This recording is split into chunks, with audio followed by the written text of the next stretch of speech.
बंधुमान जय जगन्नाथ आपण मानक आम चैनल टेली सोसाइटी को स्वागत करुछि।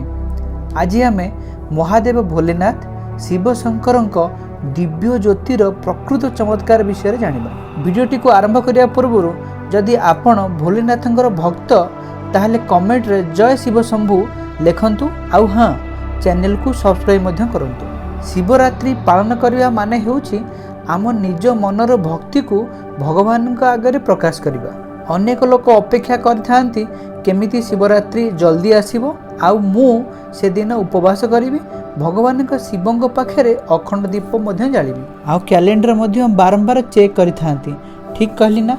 प्रकृत में महाशिवरात्रि मुख्यतः होइथाए भगवान शिव एवं देवी पार्वती विवाह पाई आउ मध्य विषपान द्वारा शिव जेतेबेले नीलकंठरे परिवर्तन होइथांती सेतेबेले निराकार मूर्तिर परिवर्तन को स्मरण करिया पई पालन करा जाय। फाल्गुन कृष्ण चतुर्दशी रे पड़ुथिबा एही रात्रि अज्ञातर दूरीकरण और शिवंग निकटरे आत्मसमर्पणर प्रतीक अटे।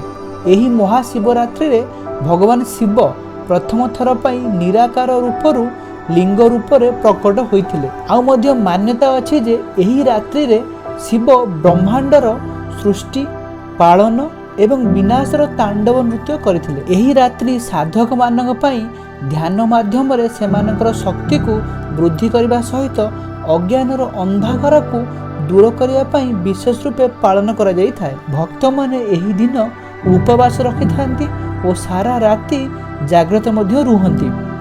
शिवलिंगर अभिषेक करती एवं बेलपत्र अर्पण करी भगवान शिव को पूजा करिथांती। भक्त निजर भक्ति भाव प्रकाश करिया पई गोटिए अखंड दीप मध्य जाली थांती। हेले दीप जालिया पछरे प्रकृत कारण कौन जानती कि?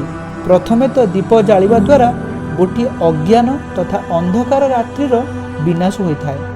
आउ दीपरू बाहरुथिबा तेज ज्योति चारिआडे गोटे चमत्कार किरण प्रदान करे। आउ से रात्रि रे भक्त निज मनर समस्त काम क्रोध लोभ मोह मद माश्चर्य आदि 6टी शत्रु को दीप जाली दीपर ऊर्जा द्वारा विनाश करिथांती।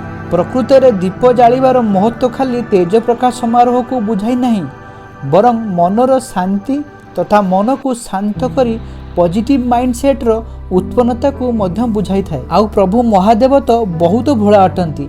से भक्तंकर कौनसी वेदना बेसी समय सह करि पारंतिनी। जदि भक्तिर सहकारे प्रभु भोलेनाथ को स्मरण करी मनर वेदना प्रकाश करिवे ताहले भोलेनाथ निश्चय तुम डाक शुणिबे। बंधु माने एथर शिवरात्रि पालन करिया को प्रस्तुत होई जायंतु। मन भीतरर समस्त कुशक्ति को दीपर ज्योति रे विनाश करी सब प्रकार सुशक्ति को आमंत्रित करनियंतु। आउ पूर्वरु कहिदिबा 6 प्रकार शत्रु को मध्य विनाश करी गोटे शांतिपूर्ण अखंड दीप प्रभु महादेवंग पाखरे शिवरात्रि रे जालंतु। आपण मानकर तथा विश्वर कल्याण हो। जय जगन्नाथ।